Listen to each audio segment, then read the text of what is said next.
এই আম্মু আম্মু, আজকে যত যাই হয়ে যাক না কেন, তুমি আমাকে সেহরিতে ডাক দিবা। আমি আজকে রোজা রাখবো। কি বাবা, তুই রোজা রাখবি? তাহলে এখন গিয়ে ঘুমা। সেহরিতে একটা ডাক দিলেই কিন্তু উঠতে যাবি। আচ্ছা ঠিক আছে আম্মু। এই আবির আবির বাবা, সেহরির টাইম হইছে, তাড়াতাড়ি উঠ। এই আবির, কি রে, সবার খাওয়া শেষ, আর 10 মিনিট বাকি আছে, তুই কি এখনো ঘুমাবি?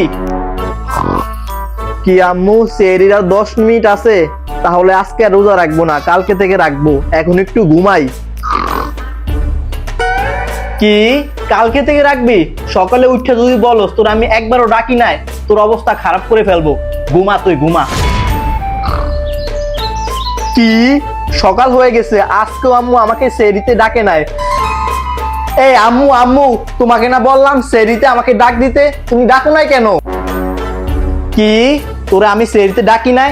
তোরে আমি সেহরিতে 5 থেকে 6 বার ডাকছি, তুই দি মরা মানুষের মতো ঘুমাইছস। হইছে, এখন আর কান্না করা লাগবে না। আজকে সেহরিতে ডাক দিমু, এক ডাকেই উঠে যাবি। আচ্ছা আম্মু ঠিক আছে, আজকেও ডাইকো, একবার ডাক দিলেই উঠে যামু।